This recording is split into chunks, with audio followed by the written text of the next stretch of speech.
This plate shows the food groups we need to eat every day and is called the Balanced Daily Plate. To serve the right balance of food groups, look at the sizes of each slice of the plate to see how much of your daily food choices should come from each of the food groups.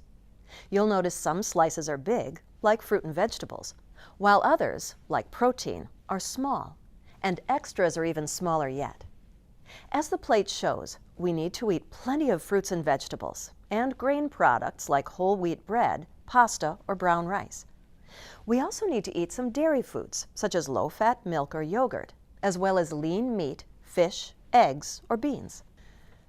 We don't need to eat all the foods shown in each section at every meal, or even every day.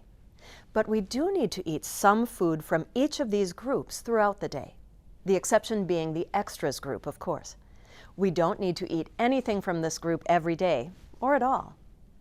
Everything we eat during the course of the day at meals and snacks, as well as the things we drink, should come from these food groups. Each group includes foods that are similar because they have comparable amounts of the same nutrients. For example, if I plan to eat cereal for breakfast, but I discover I don't have any cereal, I know I can choose something else from that group, like toast or half a bagel, and still get the same nutrients. This also helps honor the food preferences of individuals you support. This way, everyone in the home can choose what they want to eat and still get the nutrients they need. Now, let's talk about each of the groups individually, starting with vegetables and fruits. The vegetable group includes any vegetable, whether fresh, frozen, canned, or dried, or 100% vegetable juice. There's such a wide variety of vegetables, each with its own unique taste and texture, from leafy greens, like romaine and leaf lettuce, to root vegetables, like potatoes and carrots. Vegetables provide us with a wealth of nutrition. For juice, the label must say 100% vegetable juice to count as a serving of vegetables. The fruit group includes any fruit or 100% fruit juice. Fruits may be fresh, frozen, canned, or dried. Examples include raspberries, strawberries, blueberries, blackberries, melons, oranges, apples, bananas, and grapefruit. There are just a couple of things to remember about canned fruits and fruit juice. Just like with vegetables, for a juice to count as a serving of fruit, the label must say 100% fruit juice. Labels that say juice drink, or any drink that is labeled as less than 100% fruit, does not count as a serving of fruit. Also, look for fruits that are canned in juice. Fruits canned in juice do not have any added sugar, but fruits canned in syrup, whether it's light or heavy, do have a lot of sugar added. Most people need to eat at least 5 or more servings of fruits and vegetables each day. You could pick any 5, and you'd be getting enough nutrients from this group that you need for the day. Now let's talk about the grain group. Grains are also one of the foundations of a well-balanced diet. We use wheat, rice, oats, cornmeal, barley, or other cereal grains to make some of the foods in this group, which include bread, ready-to-eat cereals, and cooked cereals. Other grain foods include pasta products, pancakes, rice, tortillas, graham crackers, saltines, popcorn, and pretzels. The grain group also includes foods that are newer to some of us, such as quinoa, freekeh, amaranth, barley, and wild rice. Perhaps some of you or your staff have used some of these foods before. These grain products are rich sources of nutrition and can be incorporated into tasty dishes that everyone can enjoy. Everyone needs a minimum of 6 servings each day, but some people need up to 11 servings. Individuals who are less active need fewer servings, while those who are very active need more. Try to make at least half of your grains whole grains, like 100% whole wheat bread and pasta or brown rice. We'll talk more about whole grains in the next session. Let's leave grains and move on to dairy foods. Dairy foods are generally made from the milk from cows, goats, or other animals. Fortified soy milk is also considered to be in the dairy group, even though it's not from an animal. Dairy products are a very important part of the daily diet and are the best source of calcium and vitamin D. Dairy products aren't only important for growing children, they are just as important for adults. Even though we have reached adulthood, we still need to have 3 servings from the dairy group every day to make sure our bones and teeth stay strong.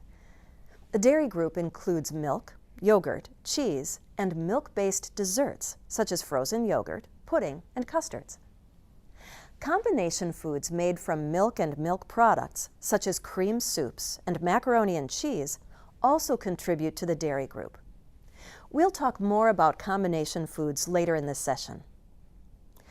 The last food group we'll talk about today is the protein group.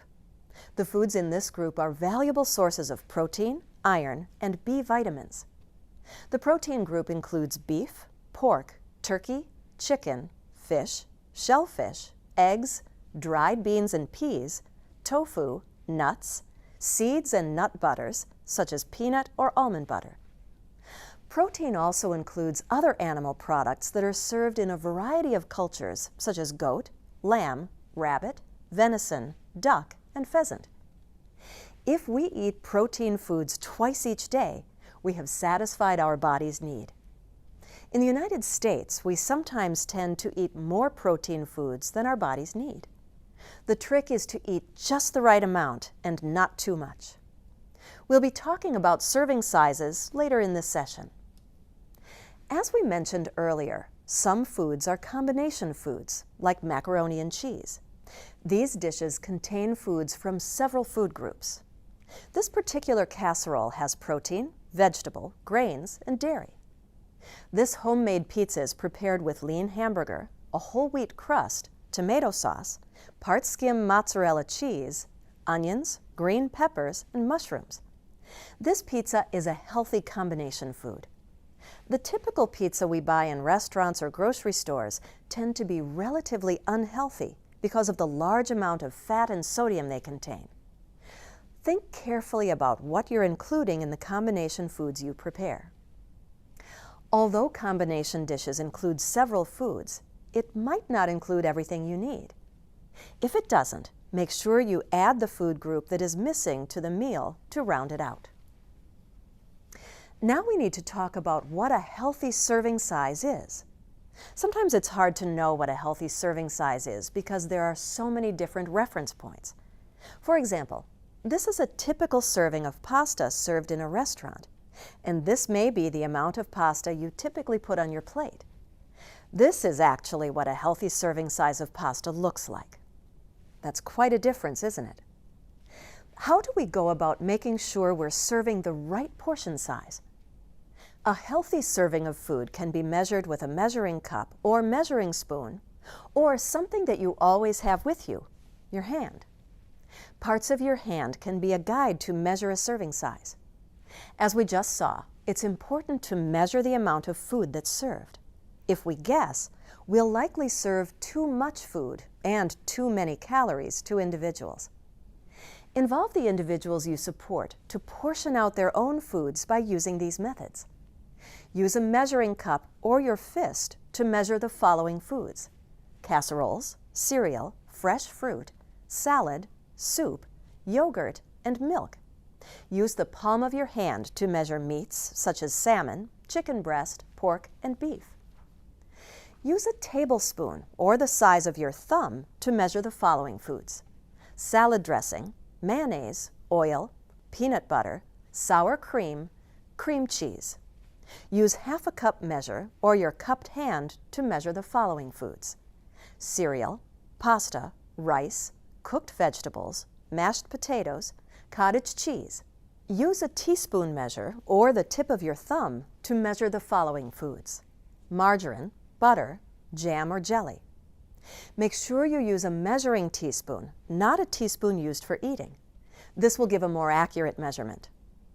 Just like we've found with solid foods, we can over or underestimate how much we are drinking, especially if we have many different sized glasses in our homes.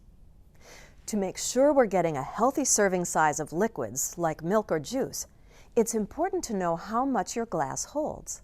Take the glass you use most often and fill an 8-ounce measuring cup with water. Now pour it into your glass.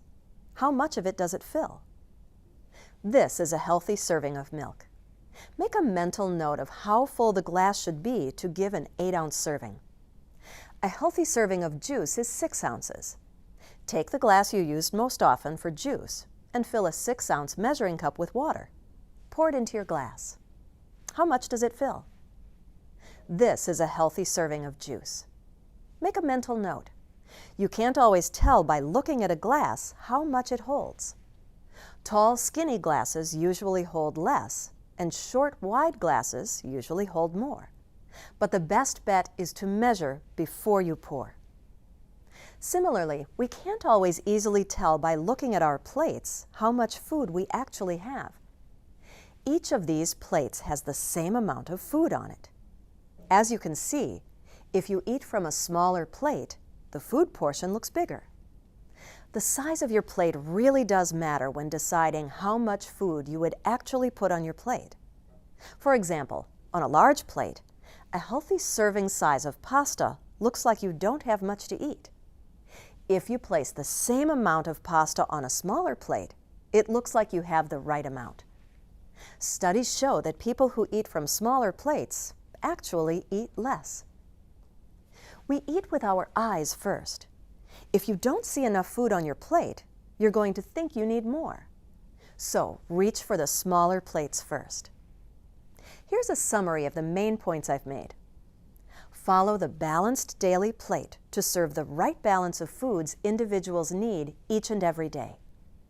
We all need to eat from each of the food groups every day to be healthy.